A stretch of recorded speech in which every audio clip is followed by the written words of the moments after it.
Hey guys, it's Jess. Welcome back to my channel. Today I'm going to show you how you can take one wire wreath form from the Dollar Tree and create 3 different wreaths for 3 different times a year.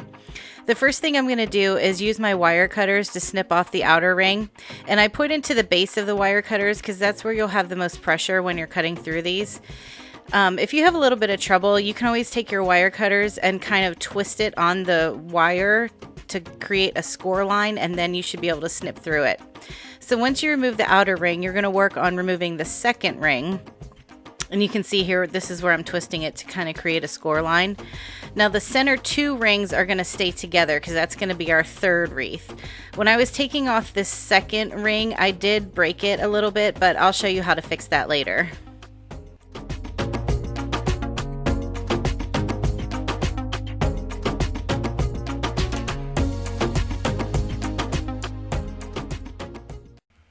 For wreath number 1, we're going to be making a Halloween wreath.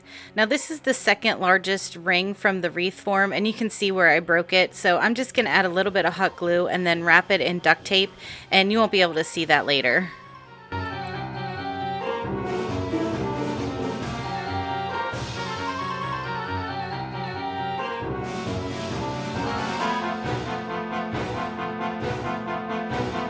To cover up the wreath form, I'm taking a piece of felt and I'm going to fold it in half lengthwise and cut it down the center, and then I'm going to take each of those strips and cut those down the center.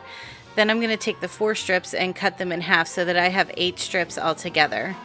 And then I'm just going to lay them underneath the wire form and hot glue them on to create a base to stick our other things to.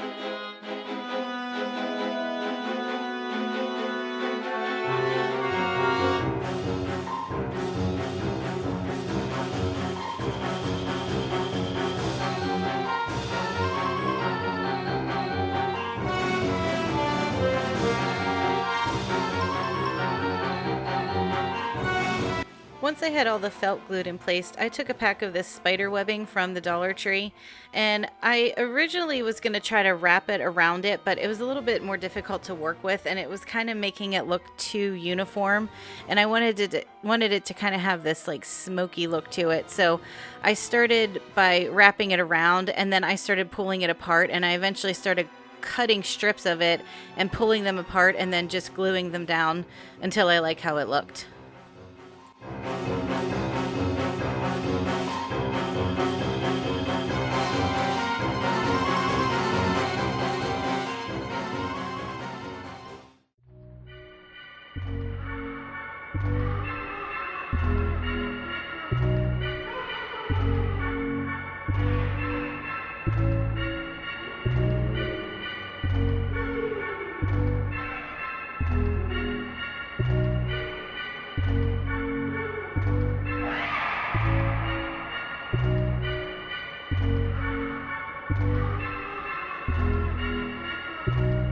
Once I glued the spider webbing the whole way around, I took some of this cotton twine and I decided to wrap it around the wire wreath just to kind of secure that webbing a little bit more.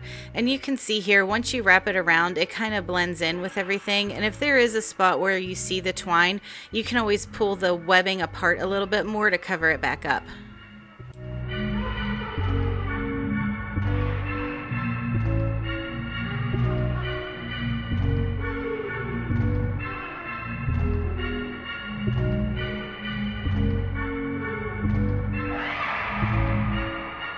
I found this really cool skeleton at the Dollar Tree. He kind of was wrapped in a cloak, and it kind of reminded me of a Dementor from Harry Potter, so that's why I thought the spider webbing looked really cool on this wreath, because it reminded me of the smoke. The skeleton has flexible arms in it. It doesn't actually have a body, but it has a long enough cloak. And what I did was I took a couple pieces of the cloak and I tied those onto the wreath form just to help keep the skeleton in place. And I did use a little bit of hot glue behind his head too to keep him in the right position.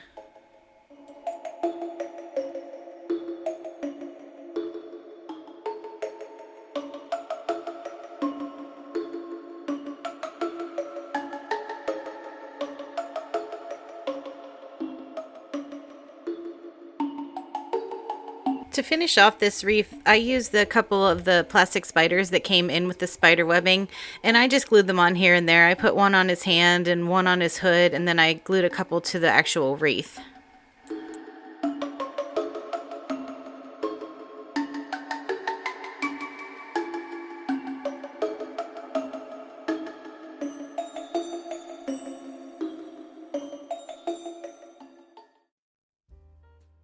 I wanted to create a fall wreath, but I wanted it to be kind of simple and minimalist, so I started by taking the largest ring out of the wreath form and I wrapped the whole thing with twine. I started out by hot gluing the end down, and I would wrap a few inches and then add a little bead of hot glue, and then I would just proceed that way the rest of the way around the ring.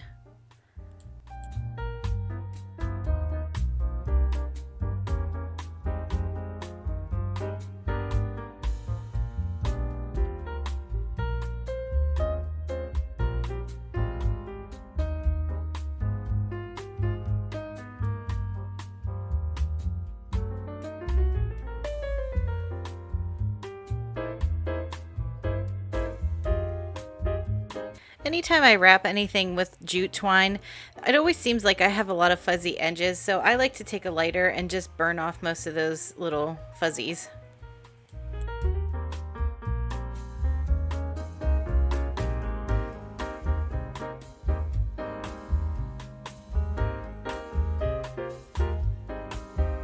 To decorate this wreath, I'm going to use 2 of these pumpkin fillers, and I snipped off most of this stem, and I'm just going to keep them as is.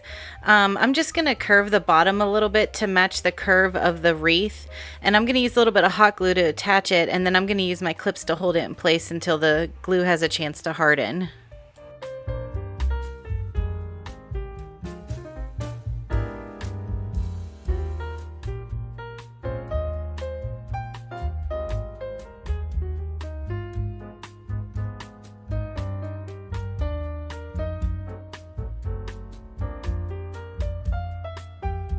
To finish off this wreath, I'm going to use a roll of the burlap ribbon from the Dollar Tree just to form a simple bow. I'm going to tie it in the center with a little bit of jute twine, and I am going to hot glue it to the center of the wreath, but then I'm going to use the ends of the jute to tie it around just to make it a little bit more secure.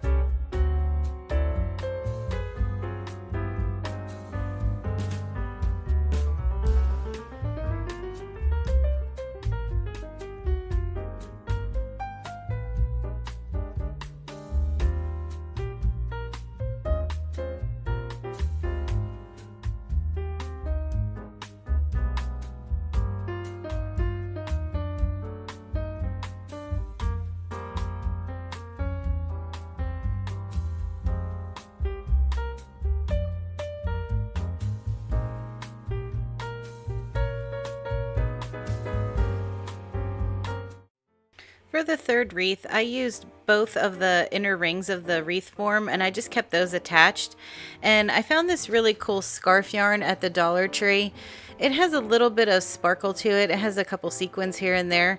And I'm just going to keep this kind of simple too. I'm just going to use that yarn and wrap it the whole way around this wreath form.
To decorate this wreath, I'm going to use 2 packs of these bottle brush trees from the Dollar Tree.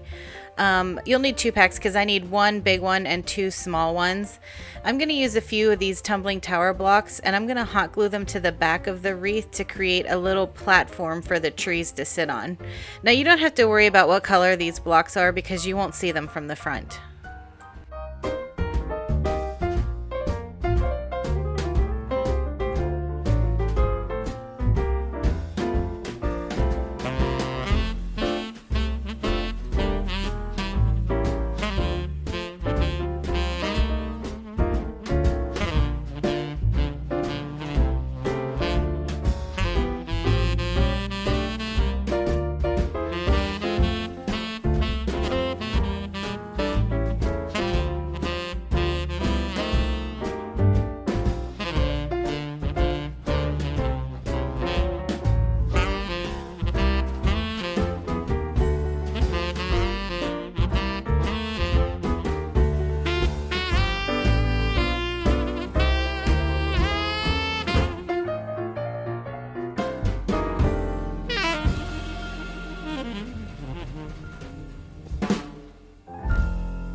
After I glued on a few of those mini pine cones, I decided to finish this wreath off by tying a bow out of this buffalo plaid ribbon that I found at the Dollar Tree.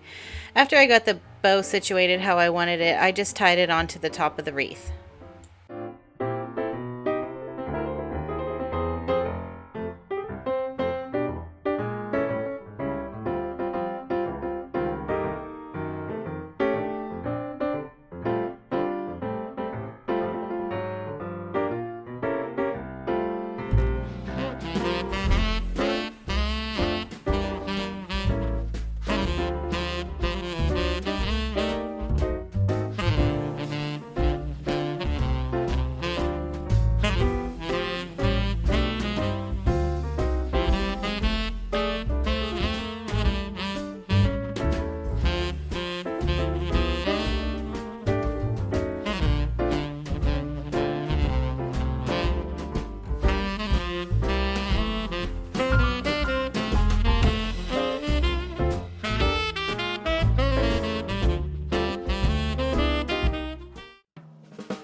Here's a final look at all 3 wreaths.